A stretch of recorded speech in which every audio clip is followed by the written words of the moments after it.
Hello and welcome to this brand new episode of Global Scan, the show that gives you 360-degree view of major international developments. I'm Shubhendu Ghosh. In the show today, we take a closer look at the impeachment row surrounding US President Donald Trump. Meanwhile, trade tensions are peaking between the United States and European Union. Is this the new trade war? In other stories, Parliament of Israel and Indonesia take oath, a deadly knife attack in Paris, and finally, how the world came together to remember Mahatma Gandhi on his birth anniversary. All that and more. First up, the headlines. US Speaker Nancy Pelosi announces formal impeachment inquiry of President Donald Trump, charges him with betraying his oath of office and the nation's security by seeking to enlist a foreign power to tarnish a rival for his own political gain. Trump rubbishes all charges.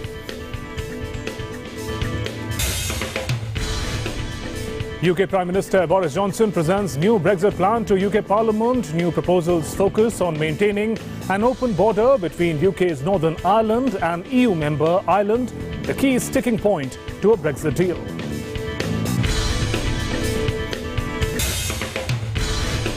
United States widens trade war with tariffs on European planes, cheese and whiskey in pushback over aircraft subsidies. Announcement after WTO's green nod to Washington to impose tariffs on $7.5 billion worth of EU goods annually in the long-running case.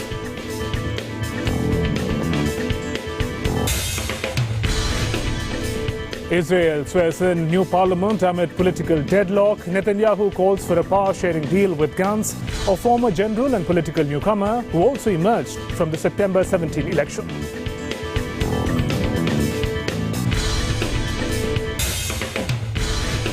And the world remembers Mahatma Gandhi on his 150th birth anniversary. India's father of the nation is remembered as a true messenger of peace and a staunch believer of non-violence.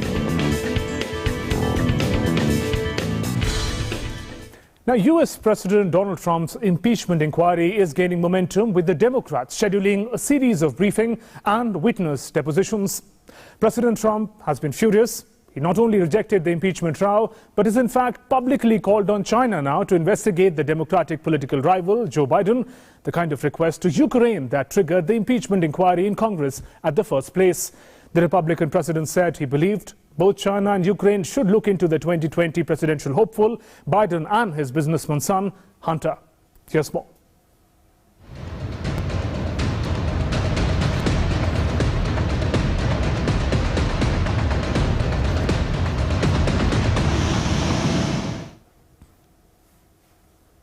Today, I'm announcing the House of Representatives moving forward with an official impeachment inquiry.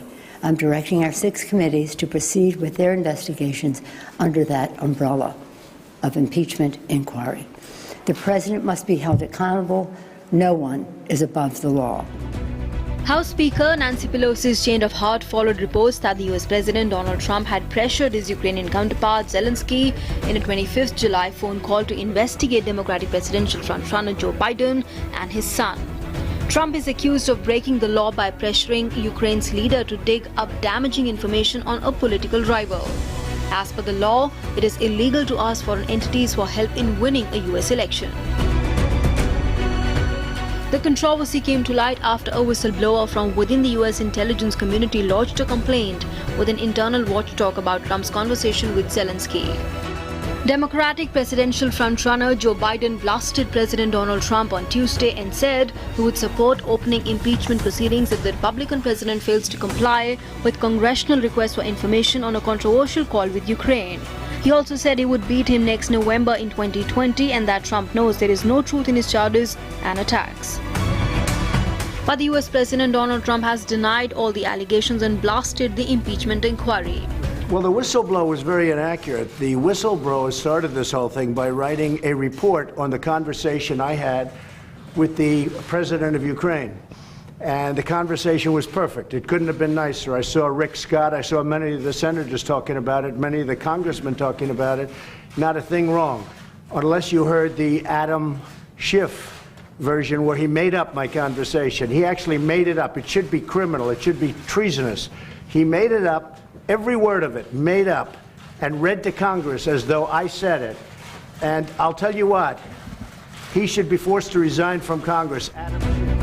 Meanwhile, the chairman of the U.S. House Intelligence Committee said that Congress is determined to get access to President Donald Trump's calls to world leaders, citing concerns he may have jeopardized national security. And the paramount need here is to protect the national security of the United States and see whether in the conversations with other world leaders, and in particular with Putin, that the president was also undermining our security in a way that he thought would personally benefit his campaign. If there's an effort to hide those and cover those up, yes, we're determined to find out. Impeachment is the first part, the charges of a two-stage political process by which Congress can remove a president from the office. If the House votes to pass articles of impeachment, the Senate is forced to hold a trial. A Senate vote requires a two-thirds majority to convict. As it stands, this is unlikely given that Mr. Trump's party controls the chamber. Unlikely but not impossible. Bureau Report, DD India. And to understand the implication of this impeachment trial in the United States, joining me in the studio is Meera Shankar, former Indian ambassador to the United States. Welcome, ma'am. Now, as the impeachment proceedings are gaining momentum, President Trump comes out and makes a similar request to China about his Democrat rival, Joe Biden. How do you see the two sides of the impeachment row in the U.S.?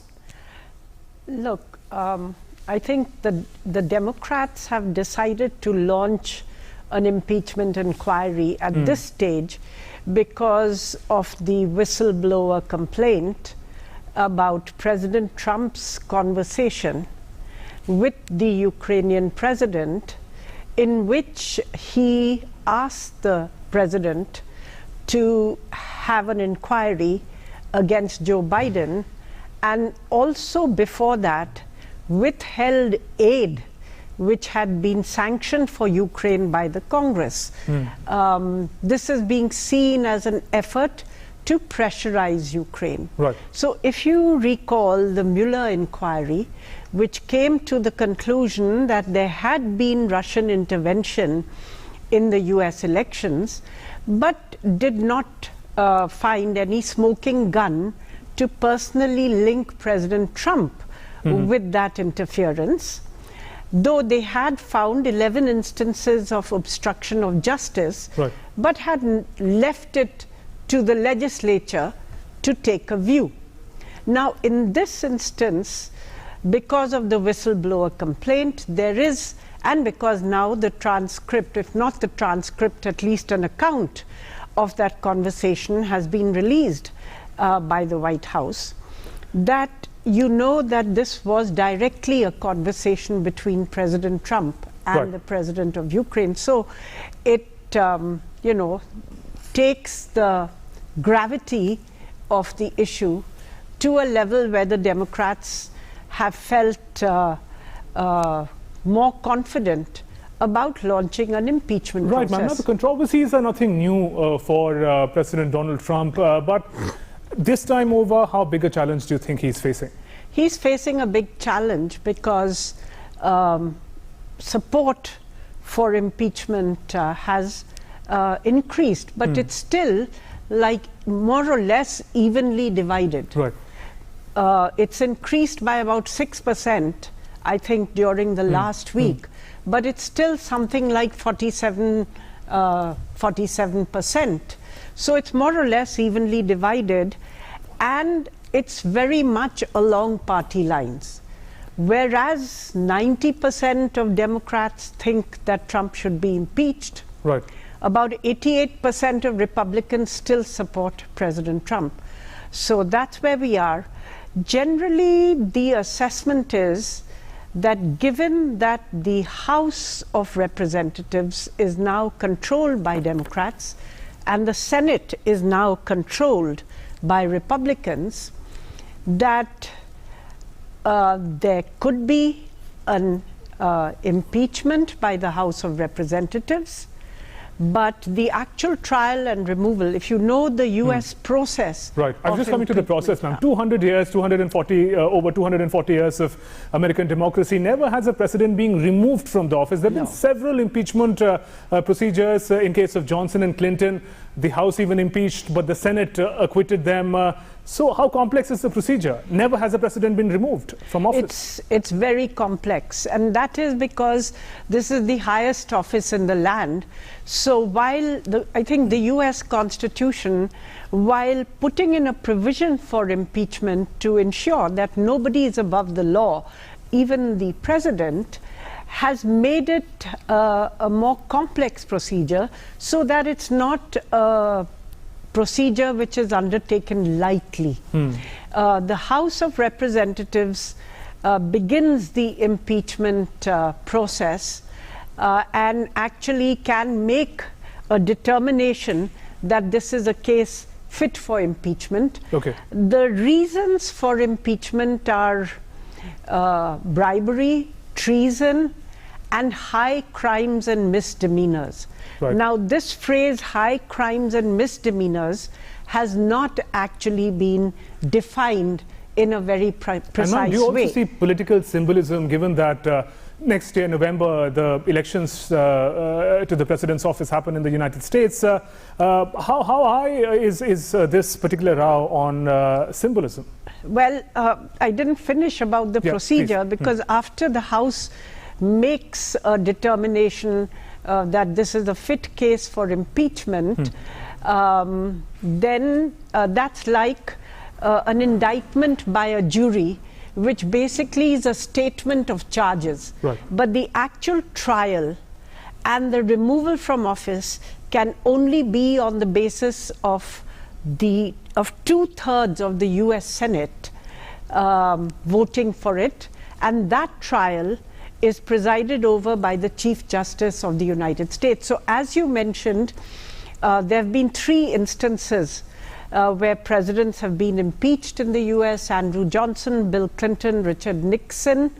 And though in the case of Johnson and Bill Clinton, there was a determination of impeachment by the lower house, the Senate failed to uphold it and to remove them from office. But in the case of Richard Nixon, the pressure of an impending impeachment actually compelled him to resign from office.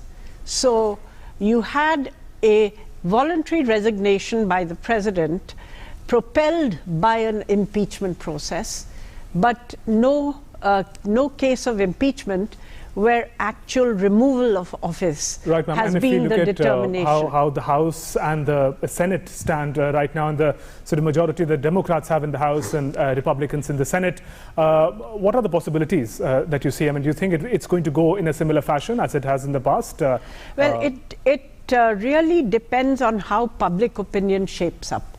See, right now it is very much on partisan lines. The House, I think, moving for impeachment, and where there's gathering support for it, for having invited, they breached national security by inviting a foreign power to meddle in US politics or gather dirt on President Trump's opponent. But in the Senate, support for President Trump continues to be quite solid. There are hardly any Republicans who have openly spoken against President Trump. Some Republicans in the House have, but in the Senate, even those who were earlier like opponents, like Lindsey Graham, or they are all now pretty supportive of Trump. So it doesn't look likely. I think what looks most likely at this stage, and what the pundits, if you will, in the US are speculating, is that there will most probably be an indictment of impeachment by the House of Representatives, but there will be no removal of office. All right. So we'll have to wait and watch. Appears to be the most likely outcome, but it depends on what new evidence emerges during the course of the trial and how public opinion shapes up. Because if we certainly have to wait and watch how this impeachment route develops from here on. Ma'am, thanks very much for joining us in the studio and sharing those insights. Moving now to our next big story. British Prime Minister Boris Johnson made a final Brexit offer to the European Union on Wednesday, pitching a possible compromise for a last-minute exit deal that was cautiously welcomed by the EU. Through the two sides still, they remain far apart. The new proposals focus on maintaining an open border between UK's Northern Ireland and EU member Ireland. That's a key sticking point to a Brexit deal. The UK proposes to do that by keeping Northern Ireland closely aligned to EU rules for trade in goods, possibly for an extended period. The UK proposal doesn't put a time limit on the status, though it would have to be renewed every 4 years by the Northern Ireland Assembly. However, that assembly has been suspended for more than 2 years by a dispute between the main unionist and nationalist power-sharing parties. Under the plan, there would still need to be customs checks, but Johnson suggested they could be carried out away from the border at other points on the supply chain.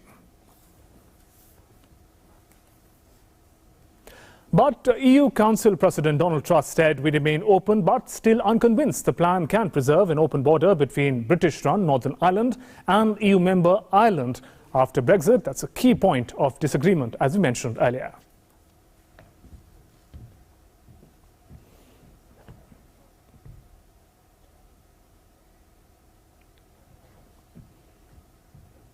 Moving on, while the United States-China trade war is yet to subside, fresh tensions are brewing on the European horizon, this time between the United States and the European Union. Now, both sides accuse the other of promoting unfair subsidies, particularly for the respective manufacturing giants, plane makers Airbus and Boeing. Let's simplify and understand what this new trade war is all about. We'll try and understand through the impact, through what this trade war is and the implications of it. Now, what has happened is that United States is to impose tariff of around $7 billion worth of European goods. Is that what the United States has said? 10% tariff on European-made Airbus planes. So that's really the bone of contention, Airbus and Boeing on the other side. Meanwhile, tariff targets Airbus consortium countries, that's France, Britain, Germany, Spain, 4 of the 5 biggest economies of European Union. Now, 25% tariff on French wine, Scotch, Irish whiskey, cheese and olives. So apart from plane makers, also on the goods coming in from Europe. Now, US tariff due to begin on 18th of October. This October we are talking about is when the tariffs are going to be implemented unless there is a separate negotiation. European Commission says will respond in equal measure. They are going to retaliate. European Union has said that they're not going to take it lying down. They seek the WTO permission to impose retaliatory tariffs on the United States in response to what the US is doing, the tariffs from the 18th of October. It is said that higher tariff on US goods, fish, nuts, wheat, cereal, sunflower oil are some of the goods on which European Union plans to levy a tariff. Punitive tariff by US for illegal EU aircraft subsidies. So just as America is talking about the Airbus, European Union is talking about the Boeing. EU failed to comply with earlier WTO ruling on subsidies. We're trying to understand why these tariffs have come into place. 15 years of litigation at the WTO has been going on, and now WTO has given a go-ahead to United States to, in fact, levy these charges. Now, Washington has got a go-ahead from the WTO ahead to impose the tariffs on the European Union and the countries that comprise them. A board of penalties, the largest, the goods worth $7 billion that we were talking about, is the largest in WTO history that United States is imposing taxes on. EU, meanwhile, accuses of giving unfair subsidies to Boeing. This is what EU has said to United States. EU to slap retaliatory tariffs on $12 billion worth of US goods. So this is in retaliation what the United States is doing at the moment. And Airbus and Boeing, one belonging to European Union, the other to the America, manufacturing giants of EU and US, are the focus of it. Understand the US-EU trade as well. Trade is worth $1 trillion annually, huge part of the global trade. Europe exports significantly more goods to the US. It's bent on the European side, the trade balance, if you look at.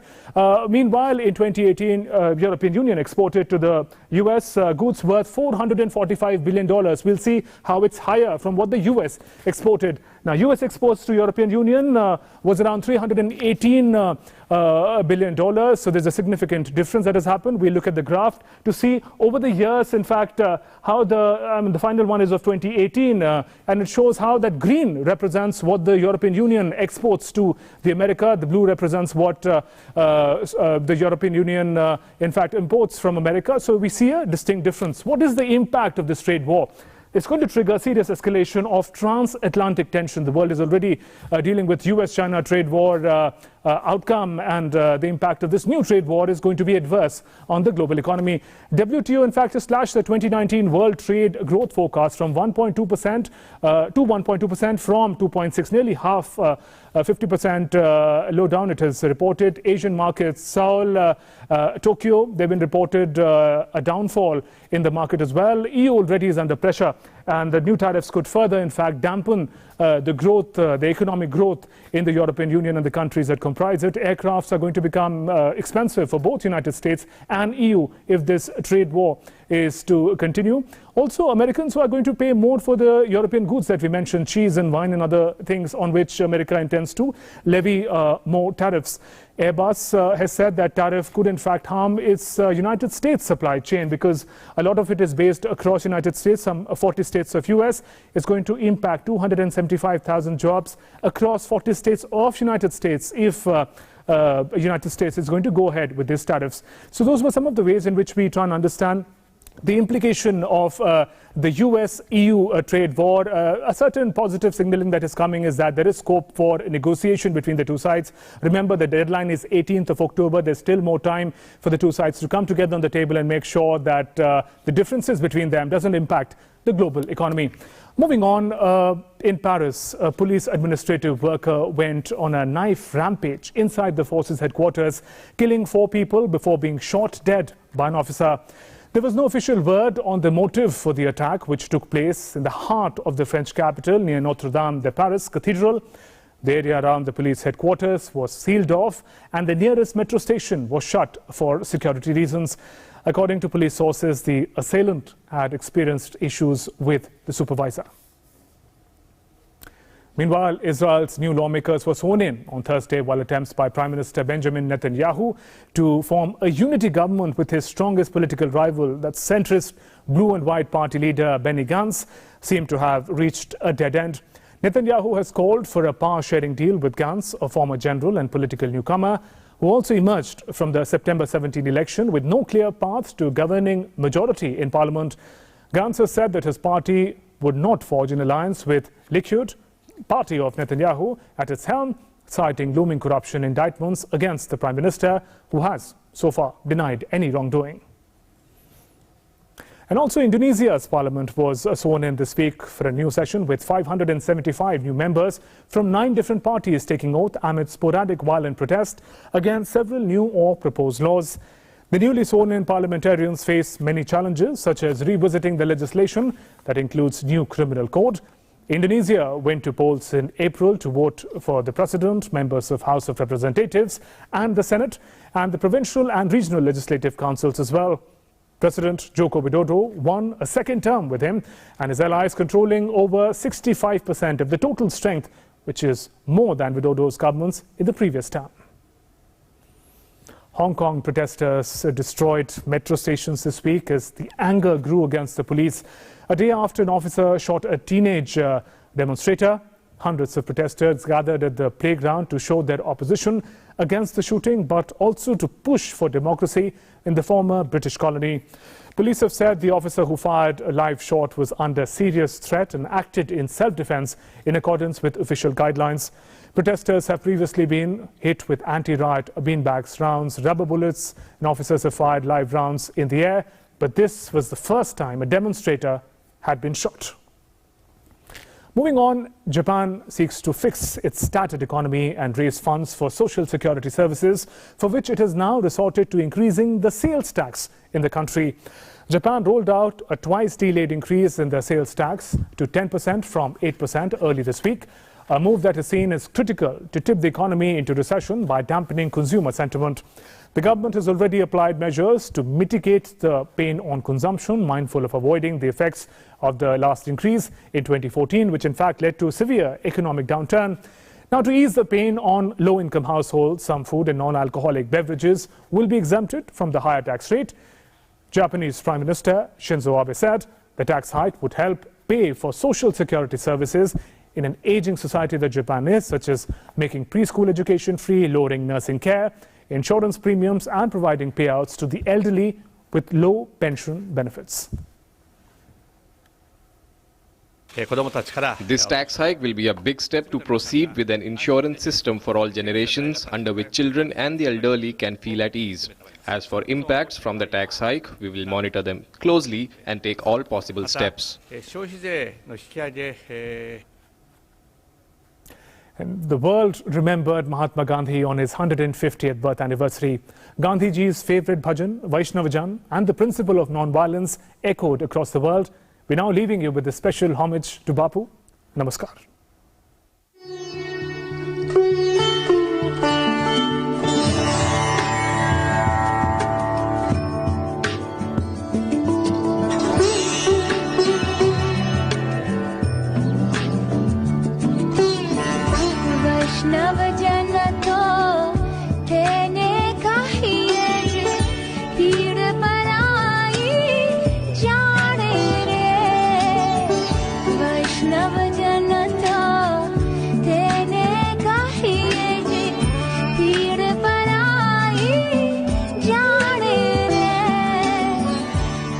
This is Mahatma Gandhi's favourite bhajan.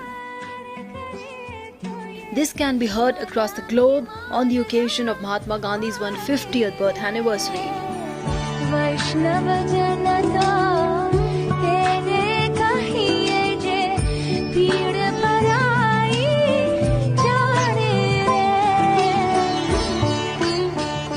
She Sati Kazanova, a Russian singer paying tribute to India's father of the nation through this beautiful rendition. She's not the only one. A band in Houston is also paying their tribute.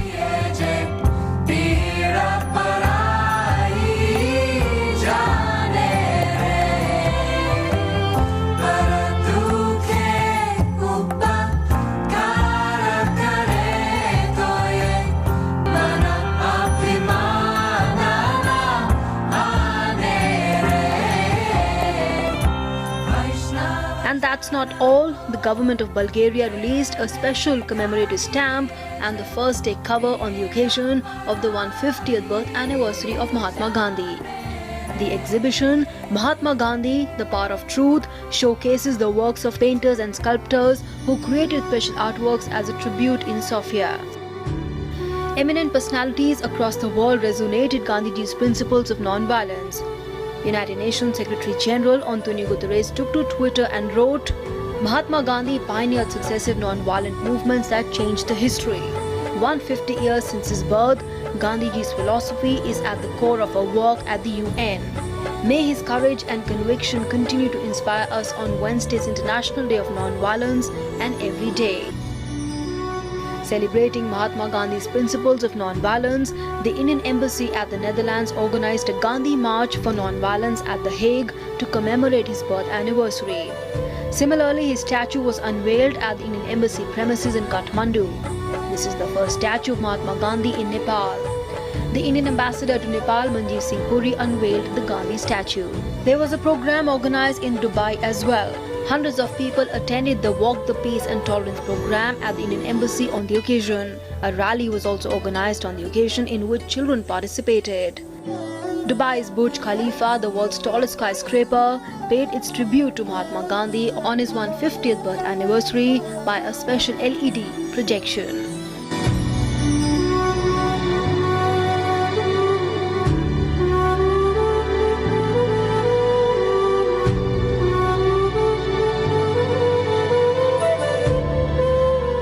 Bureau Report, DD India.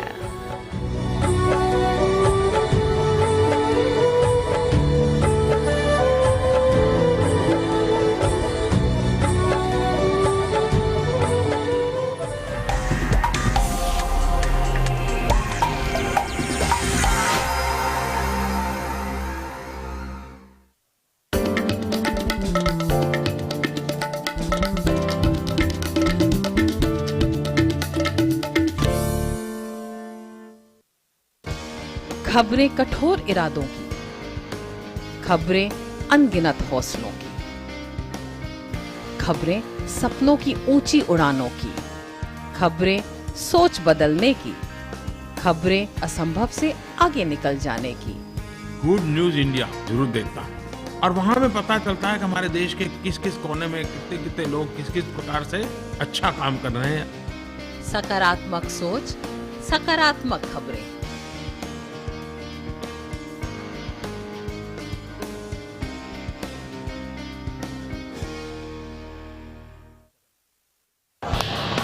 If you live great sports, step this way. Be amazed. Time to the big guns. Names that matter in the world of sports. Sports 360.